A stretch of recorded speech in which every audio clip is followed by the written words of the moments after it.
주식, 암호화폐, ETF까지 원픽 리포트. 러시아라는 나라가 우리나라 사람들한테는 아직도 강대국입니다. 러시아의 GDP는 우리나라보다 조금 높습니다. 남한보다. 우리를 보통 1조 8천억 달러로 치는데 네네. 러시아가 2조를 살짝 넘습니다. 그러니까 어떤 해는 우리가 더 높게 나오는 해도 있어요. 그러니까 우리가 더 높게 나오는 해는 어떤 해냐면은 국제 유가가 싼 해입니다. 그러니까 러시아의 GDP가 2조 달러를 살짝 넘는데 그 2조 달러의 상당 부분을 석유값으로 그러니까 러시아는 그러니까 우리가 어렸을 때 배운 바에 의하면은 제3세계 경제를 갖고 있는 나라입니다. 네. 자원 팔아가지고 그거로 돈을 만드는 나라. 근데 이 나라가 지금 경제 제재를 엄청나게 당하고 있는 것이죠. 뭐 지금 우크라이나가 뭐 폭격했다는 것은 그건 아주 마이너한 얘기고 그러니까 쉽게 얘기해서 러시아가 지금 전쟁하는데 하루에 얼마가 드느냐. 하루에 드는 돈을 적게 보면 5억 달러 많게는 10억 달러라고 칩니다. 이야. 그러니까 10억 달러라고 치면은 그러니까 이제 이거는 돈만 치는 거예요. 사람 죽은 거는 돈으로 안 계산하고 탱크 깨진 거 계산하지 않고 그 10억 달러씩 1년이면 3,650억 달러 아니겠습니까? 그러니까 GDP의 몇 %입니까?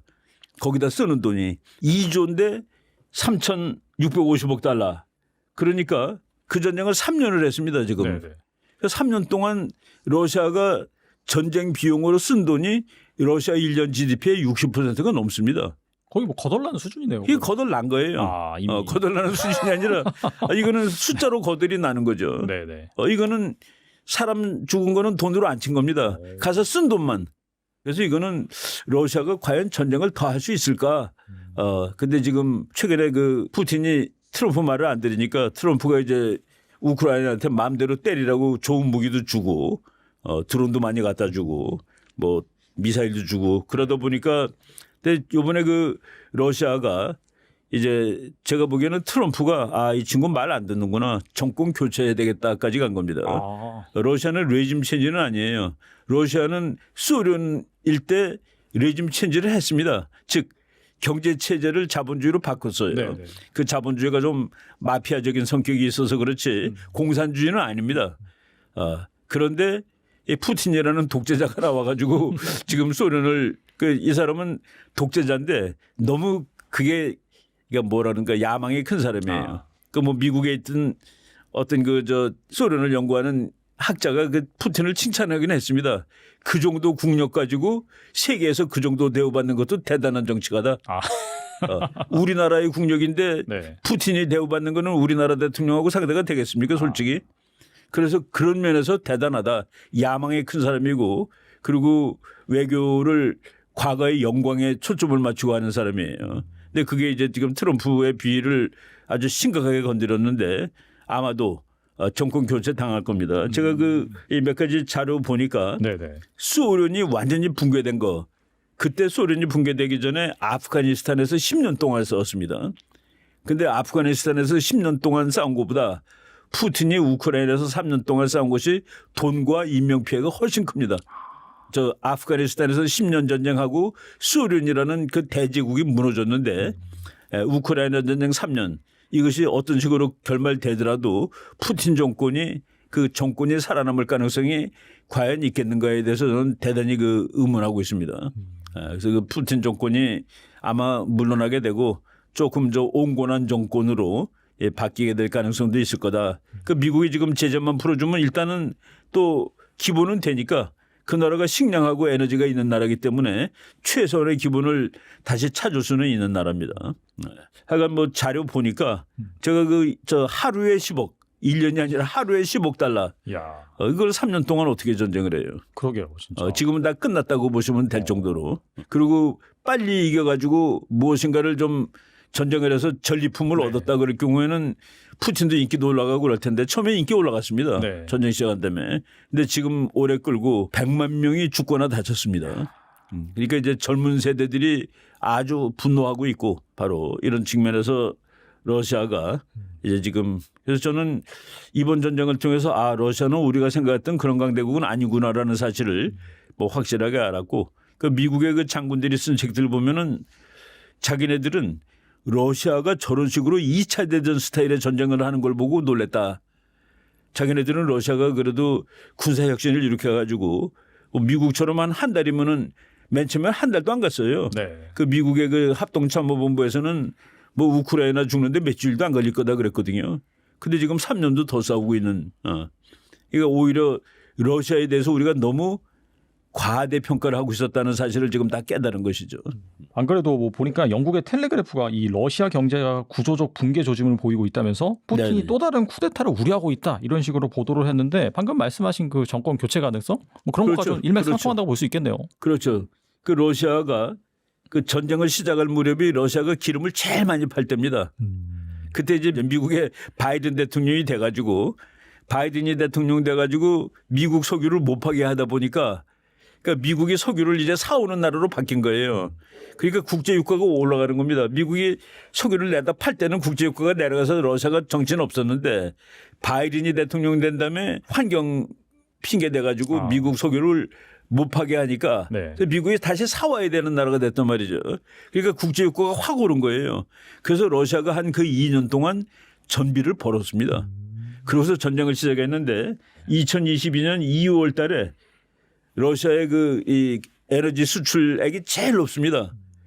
그리고 그다음에 이제 바이든 대통령도 제재를 가기 시작하니까 쭉 내려갔는데 지금은 그 전쟁 시작할 때 한 3분의 2 정도 팝니다. 그러니까 그거가 러시아 경제의 한 10% 정도 거의 아마 그 정도쯤 충격을 줬을 거예요 이미. 근데 지금 트럼프 대통령이 뭐라고 얘기했냐면은 여기서 이제 유럽 나라들이 안 사오는데 러시아 가스라든가 그 오일을 그런데 그거를 지금 중국이 사주고 인도가 사주고 있습니다. 이거 며칠 안 됐어요. 트럼프 대통령이 러시아를 이제 완전히 끝내야 되는데 러시아와 무역 거래를 하는 나라는 관세를 500%, 50%로 500을 매기겠다라고 지금 이제 거의 끝장을 보겠다는 네. 그런 식으로 얘기를 하고 있는데 인도가 중국 다음으로 러시아 석유를 많이 사오는 나라입니다. 그러니까 인도는 원래 미국 편인데 그래서 트럼프 대통령이 인도한테 관세를 50%를 때리고 있는 겁니다. 너는 지금 러시아 전쟁을 도와주고 있어라는 그 벌칙을 주고 있는 것이죠. 네. 안 그래도 최근에 보니까 러시아 외무부 장관이 미국 국무장관과 우크라이나 전쟁 문제를 논의할 준비가 되어 있다라고 이제 러시아 쪽에서 먼저 이렇게 그러면 좀 뭔가 휴전의 그런 뉘앙스 이런 것들을 풍기고 있는데 그만큼 러시아가 좀 어렵다라고 볼 수 있는 건가요? 그러면 러시아가 지금 절박합니다. 그러니까 뭐 미국한테 완전히 꿀을 수가 없으니까 대화를 통해서 조금이라도 얻어내고서 그러고서 이제 이 전쟁을 마무리하는 수순으로 가야 될 겁니다.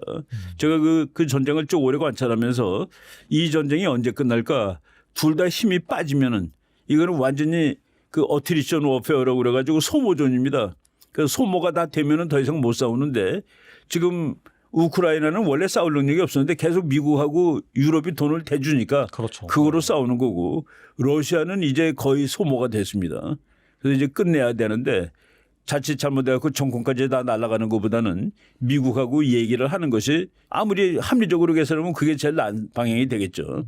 근데 지금 트럼프 대통령이 푸틴에 대해서 무지하게 실망한 것 같습니다. 지난 8월 15일 날 알래스카에서 만날 때만 해도 괜찮았는데 그 이후에 뭐 일이 잘 안 된 다음에 미국이 아주 본격적으로 러시아를 더 제재를 하고 있습니다. 러시아가 탱크가 한 2만 대쯤 되는 나라인데 전쟁하면서 1만 대가 없어졌어요. 절반 이상이 없어졌습니다. 그러니까 이 극심한 피해를 어떻게 회복할 방법이 없는 거예요, 지금. 답은 휴전이에요. 그러니까 종전은 수용할 수가 없고 휴전으로 종전은 간다. 우크라이나의 패배와 네. 몰락을 의미하니까 국민 감정이 받아들이기가 어렵고 그러니까 자꾸 푸틴의 말에 지금 트럼프 대통령이 판단력을 지금 잃어버린 거 정확하지 그러니까 판단력이 좀 문제가 있는 것 같은 게 휴전을 중재해야 되는데 자꾸 종전을 중재하거든요. 그러니까 이 안은 종전을 하려면 러시아는 또 어떤 문제가 있느냐. 지금 점령지를 러시아 헌법에 따라서 합병 러시아 영토로 규정해 버렸어요. 그러니까 이걸 돌려주면 네. 푸틴 입장에 또 위헌이 되는 거예요. 그러니까 그다음에 우크라이나 입장에서는 지금 뺏긴 영토를 인정해주면 이것도 위헌인 거죠. 그러니까 왜 이런 협상을 하는데 저보고 하려면 제가 러시아 저서 공부했으니까 제가 더 잘할 것 같아요. 나 친구들도 있고. 아, 왜 자꾸 그러니까 지금 휴전을 일단 하고 휴전이라고 쓰고 종전이라고 읽으면 되거든요. 근데 자꾸 평화협상안 종전 아니라고 얘기를 하니 지금 말이 되냐고. 우리가 지금 북한 인정해주고 다른 나라 영토야. 평화협정 체결해. 이거 못 하거든요. 우리 헌법에 안 되거든요. 우리 헌법에 북한은 우리 영토로 돼 있거든요. 그러니까 지금 우크라이나는 협상이 그 어느 때보다 진심이에요. 왜? 말씀드린 대로 모든 게 불리하게 돌아가고 있거든요, 지금. 그렇다고 푸틴이 행복하냐? 아니에요. 푸틴도 어려워요. 똑같이 어려운데 우크라이나보다는 덜 어려운 거죠, 지금. 버티기로 가면. 그 상황이니까 푸틴도 협상하려고 그러고 지금 우크라이나도 협상하려고 그러고 그다음에 트럼프 대통령은 빨리 끝내려고 그러고. 그러니까 트럼프 대통령의 문제가 뭐냐면은 항상 리얼리티 쇼처럼 해요. 이번에도 언제까지 끝내? 27일 날 끝내까지. 27일까지 시간을 줬거든요. 왜 27일일까요? 그날이 추수감사절이에요. 약간 좀 극적인 네, 효과를 극적인. 연출하기 위해서. 내가 추수감사절 선물을 만들어 이 얘기를 하고 싶은 거예요. 이 복잡한 얘기 27일까지 어떻게 끝내요? 그러니까 트럼프의 정치적 이기주의, 그다음에 전쟁 피로감, 그리고 지금 할 만큼 했어요. 지금 뭐 포크로우스크, 니노흐라드가 위험하다고 그러지만 그거 넘어간다고 우크라이나가 뚫리는 것도 아니고 그걸 다 점령할 만한 러시아 능력도 안 되고. 그러니까 푸틴이 15만 명이나 지금 투입해서 그 지역에 그 인간 믹서기처럼 정말로 미트그라이드처럼 인해 전술하는 이유는 뭐냐? 빨리 요충지를 장악하고 그냥 끝내고 싶은 거예요. 딱 거기까지 딱 점령하고 이제 끝내자. 그렇죠. 왜냐? 계속해서 유발 하랄이라고 네네. 이스라엘 사학자 있잖아요. 군사 사학자가 뭐라 그랬냐면 러시아가 절대로 못 이긴다. 우크라이나가 이긴다. 이렇게 말했어요. 그건 우크라이나가 진짜로 이긴다는 얘기를 한 게 아니고 유발 하랄에게 세 가지 이유를 들었는데 첫 번째는 소모율이에요. 러시아의 소모가 너무 많다. 러시아가 우크라이나 전체를 이 상태로 점령하려면 100년이 걸리고 하긴 하는데 사상자는 수천만 명이다. 하겠어요? 못하죠. 두 번째, 제공권 장악을 못했다. 지금 비행기들끼리 날아가서 폭격 이거 안 나오죠? 네. 드론하고 미사일이죠? 비행기가 없기 때문이에요. 아끼기 때문이에요. 미국이 전쟁할 때 비행기 아껴요? 안 하죠? 완벽하게 제공권을 장악합니다. 제공권이 없는 전쟁은 하기가 굉장히 어려워요. 되게 지루한 그런 소모전이겠네요, 진짜. 세 번째, 흑해의 제해권. 바다도 장악을 못했어요. 왜 전쟁 초기에 흑해에 기하면 모스크바함이 격침당했거든요. 기억나실 거예요. 그 모스크바함의 격침이 러시아한테 아주 뼈아파요. 그게 흑해 방공을 책임지는 방공함이었거든요. 그러면 그게 떠 있으면 제해권도 장악하고 우크라이나의 미사일이나 뭐 드론이나 아니면은 항공기나 이런 것들을 완전히 제압하거든요. 근데 이게 격침돼 버리니까 흑해가 지금 무주공산이에요. 그러니까 푸틴이 그렇게 원했던 이쪽 오데사 쪽에 상륙 작전도 못하고 흑해를 활용을 못해요 지금. 그러니까 유발 하랄이 판단은 소모율, 제공권, 제해권의 문제 때문에 러시아는 못 이긴다. 오히려 우크라이나가 이긴다. 그 얘기는 우크라이나가 점령한다는 얘기가 아니고 그러니까 우크라이나를 못 이긴다는 얘기죠. 그러니까 푸틴도 지금 겉으로 놓고 있지만 어마어마한 소모율. 거기다가 지난해에 비해서 지금 러시아 재정의 한 3분의 1, 4분의 1이 석유 수입이거든요. 근데 이게 한 20% 줄었어요. 벌써. 네. 거기다가 지금 최근에 트럼프 대통령이 러시아 거대 에너지 기업들을 징계하기 시작했잖아요. 그러니까 푸틴도 지금 쉬운 상황은 아니죠. 젤렌스키보다 입장은 낫다 뿐이지. 그러나 젤렌스키가 더 다급하니까 지금 젤렌스키 입장에서는 협상을 해야 되는 거고. 그러나 우크라이나한테 패배한 형태의 협상안을 가지고 가면 돌맞죠. 그게 젤렌스키 지금 고민인 거예요. 아무튼 간에 뭐 종전 뭐 얘기 나오고 있는데 이 와중에서도 양측은 뭐 엄청나게 또 드론 공격하고 미사일 쏘고 막 하더라고요. 보니까. 네. 고지전이죠. 왜냐하면 우리도 6.25 때 3년 중에 2년을 휴전협상했거든요. 그 2년 휴전협상하는 와중에 거기서 희생자가 제일 많았어요. 이 고지 한 고지 가지고 뭐 수십 번 서로 치고받고 그러니까 뭐 전방에 가보면은 포탄으로 고지의 높이가 몇 미터씩 낮아진 산들이 많아요. 포를 하도 쏴가지고 양쪽에서. 네. 그러니까 지금 휴전을 하게 되면 전쟁이 끝나게 되면 지금 서 있는 그 자리가 마지막 영토가 되거든요.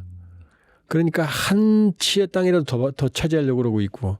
그러니까 오늘은 러시아가 진격하면 내일은 우크라이나가 진격하고 이런 거고 지금 전략적 요청지 말씀드렸던 포크로우스크, 미노흐라드 그런 쪽에서 지금 물량 공세를 러시아가 하면서 우위를 확보하고 있고 아마 어쩌면은 이 방송이 나갈 때는 포크로우스크 같은 경우는 함락되어 있을지도 몰라요. 우크라이나 입장에서는 포크로우스크를 완전히 탈환하는 건 지금 쉬운 상황이 아니고 그러니까 우크라이나 입장에서는 포크로우스크나 미노흐라드 같은 데에서 끝까지 사수하느냐 손실을 보면서 아니면 후퇴해서 전열을 재정비하느냐 아니면 세 번째 너 죽고 나 죽자 나 한 명 죽을 때 너 10명 죽인다. 왜냐 러시아 쪽 피해가 더 크거든요.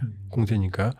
그래서 최대한 러시아를 소진시키느냐 요 세 가지 고민에 지금 직면해 있는 상황인 거예요. 그러니까 전선이 격화하는 건 전쟁을 서로 이기려고 하는 그게 아니고 양측 최종 지점에서 누가 더 우세했다라는 모습을 보여주기 위해서 그러는 거죠. 그러니까 지금 뭐 양쪽이 완전히 뒤집어서 뭐 러시아, 우크라이나 점령하거나 지금 우크라이나가 뺏긴 땅을 다 찾거나 그건 현실적으로 불가능해요.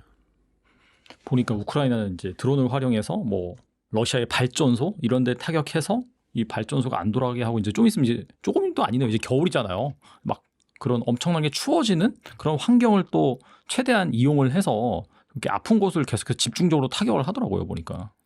겨울이 되면 전장이가 일단 어려워요. 너무 추우니까. 그리고 지금 이거 말고도 지금 우리가 보도가 잘 안 나오는데 소리 없는 전쟁이 많아요. 뭐냐 유럽 전역에서 그걸 제로 오퍼레이션이라고 그러거든요. 러시아가 방화. 엊그제 폴란드에서 철도로 폭파했잖아요. 네, 러시아가. 철도 폭파. 그다음에 영국 같은 경우는 간첩선 침투. 그다음에 드론은 뭐 덴마크부터 노르웨이 뭐 독일, 루마니아, 폴란드 전역에 지금 뿌리고 있고 그걸로 인해서 항공기도 많이 마비가 되고 있고 그러면서 이 유럽 전역의 피로감을 누적시키고 있어요. 이번에 폴란드 그런데 이제 러시아가 주로 활용하는 그 테러리스트나 그 스파이들은 누구냐? 우크라이나인들이에요. 우크라이나인들을 돈을 주고 사서 간첩으로 활용을 해요. 그럼 어떤 일이 있느냐? 예를 들면 폴란드 같은 경우는 우크라이나 안 좋아한다 그랬죠. 네. 그러니까 우크라이나인을 시켜서 폴란드에서 우크라이나로 가는 그 철로 보급로를 폭파시켰어요. 그 우크라이나인들이 잡혔어요. 그럼 안 그래도 폴란드 사람들이 우크라이나를 싫어할 거 아니에요. 근데 우크라이나 했잖아요. 그럼 우크라이나에 대한 뭐예요? 적개심이 생길 거 아니에요. 네. 이런 식인 거예요. 그러니까 뭐 자꾸 뭐 새로운 유럽의 전쟁을 준비한다. 우크라이나 하나도 못 이겨서 코피 터지는데 새 전쟁을 어떻게 해요? 유럽 전역의 스파이 활동과 파괴 활동, 방어 활동 이런 건 뭐냐? 유럽 안에 전쟁 피로감을 키우려고 그러는 거예요. 사실 이런 게 커지면 커질수록 러시아도 다급하다는 얘기예요. 빨리 전쟁을 끝내고 싶다는 얘기예요. 그러나 푸틴 입장에서는 100만에서 150만 사이에 전사 사상자가 발생을 했으니 천문학적인 인적 물적 자원을 소비했으니 어느 경우든 러시아가 이겼다라는 그림을 그려야 될 거 아니에요. 아니면은 자기 정권 유지가 어렵잖아요. 그래서 이제 전쟁도 치열해지는 거고 최대한 본인이 이겼다는 그림을 만들기 위해서 협상안도 자기 위주로 제안하고 이러는 거죠. 안 그래도 뭐 루블라 가치가 연일 하락하고 있고 국방비가 GDP의 8%를 넘어서면서 극심한 이 경제적인 피로도 누적이 되고 있는데 뭐 국민 불만과 징집 반발까지 확산되는 그런 상황에서 뭐 체제 내부 분열 우려도 나오고 있습니다. 이런 상황은 좀 어떻게 보시는지 궁금하네요. 지금 걱정인 게요. 내부에 러시아 내부에 지금 강경파들이 특세예요. 드미트리 코작이라고 하는 사람이 크렘린궁 행정실 부실장이었고 푸틴의 최측근이었거든요. 근데 이 사람은 우크라이나 전쟁도 반대했어요. 초기부터. 네. 그러니까 굉장히 합리적이고 냉정한 사람을 볼 수가 있죠. 온건파죠. 근데 최근에 쫓겨났어요. 그러니까 주변에 이제 주로 강경파들만 모이는 거죠. 강경파들만. 그러면은 이게 효율적인 신속한 의사결정이 될 수는 있지만 그 너무 일방적인 편향된 의사결정이 나올 수 있거든요. 그러니까 지금 전쟁을 계속하자라는 쪽의 목소리들이 더 커져가요. 푸틴 주변에는. 네. 근데 반면에 일반적인 민심은 지금 경제도 나쁘고 지금 최근에 러시아 자원병 네. 모집 포스터에 보면 1년에 연봉이 70만 루블 한 1억 3천만 원 되거든요. 오, 상당히 세네요. 네. 예. 우리가 봐도 세죠. 우리가 봐도 세죠. 네. 근데 저기 러시아의 평균 임금이 160에서 180만 원이에요. 이거에 비교하면 어마어마하게 많은 거죠. 한 4-5배 되는 거죠. 그렇죠. 네. 그러니까 이 얘기 뭐냐. 러시아도 그렇게 병력을 갈아놓고 있지만 모델한다는 얘기죠. 거기다가 자 러시아 국방비가 전시 한 8% 된다고 그랬죠? 우리가 2.32%예요. 지금. 많이 쓰는 거거든요. 네. 분단 체제에서. 그럼 2.32%에 거의 한 4배 가까운 3.5배 정도를 쓰는 거죠, 지금. 그러면 그 부담이 얼마나 크겠어요. 그다음에 경제가 한 3% 4% 성장한다고 그러지만 이거는 전시경제. 전시경제는 포탄 찍어내면 생산이잖아요. 근데 쓰면 끝나잖아요. 재생산이 안 되잖아요. 이윤축구도 아니잖아요. 그러니까 이게 완전히 뭐라 그럴까 어떤 병드는 구조예요. 병드는 구조. 그러니까 경제는 성장하지만 일반적인 시민들의 생활은 나아지질 않는 거죠. 그러니까 러시아 내부의 불만이나 문제 후유증 거기다가 중앙금리는 17%고 중앙은행 금리 원래 21%였어요. 내린 게 그 모양이에요. 낮아진 거네요. 네. 원래 좀 높긴 높았지만 네. 아니 그래도 어떻게 17%예요. 그다음에 부가세도 최근에 또 옮겨 올렸거든요. 지난해 그랬어요. 세금 올리면서 앞으로 세금 안 올린다고. 근데 올해 또 올렸어요. 모든 면에서 러시아도 쉽지가 않죠. 그러니까 뭐 제렌스키가 힘들다 그러지만 러시아도 똑같이 힘들다. 버티는 것뿐이다. 이렇게 볼 수 있죠. 영국의 텔레그래프가 푸틴 대통령이 또 다른 뭐 쿠데타 우려를 하고 있다라고 전했는데 과거 프리고진 반란 이후에 또 군 내부 긴장감이 여전히 뭐 남아 있는 상황이다 그런 식으로 보도를 했더라고요. 이건 좀 어떻게 보세요? 물론 이제 프리고진 반란이 있었으니까. 근데 그때도 친위 쿠데타지 푸틴의 전복을 의도했다고 볼 수는 없어요. 그 주변에 있는 푸틴 주변의 인물들에 대한 반감이었지. 만약에 푸틴을 노렸다면 푸틴이 살려줬겠어요? 아 물론 죽이긴 죽였죠. 비행기 축지시켜서. 네네. 그렇게 보면 지금 전쟁이 장기화하고 러시아가 지는 그림이 나오고 푸틴이 유약하다. 그러면 뭐 가능성이 있죠. 그러나 지금은 장기적으로는 지금 휴전에도 단기적으로는 러시아 승리고 그러나 장기적으로는 러시아의 피해가 아주 크거든요. 그러니까 단기적으로는 아직은 그렇게 그 치명적인 상황은 아니다. 단기적으로는. 장기적으로는 몰라요. 그러나 단기적으로는 예를 들어서 다카이치 총리가 중국하고 싸우지만 지지율이 높거든요. 네. 왜냐하면 그 서로 충돌하니까. 그러나 이제 시간이 지나면서 이제 이 미중 갈등으로 인한 문제들이 현실화되면 그때는 얘기가 달라지겠죠. 푸틴도 마찬가지예요. 그러니까 지금 갑자기 정면으로 충돌할 만한 인물들은 없다. 그러나 푸틴이 유약해지거나 그다음에 전쟁에서 패배한 형태로 귀결이 되거나 그럼 위험하죠. 그러나 뭐 그리고 모든 독재는 항상 쿠데타 걱정해요. 아. 지들은 항상. 그런 거지 지금 갑자기 푸틴의 권력기반이 취약해졌다? 그렇지는 않죠. 여러 가지로 푸틴도 어렵다. 이런 얘기들이 이제 그 쿠데타설로 나오는 거지. 실제로 뭐 러시아군 안에서 푸틴을 대체하거나 그럴 만한 인물들이 없어요. 현재로서는.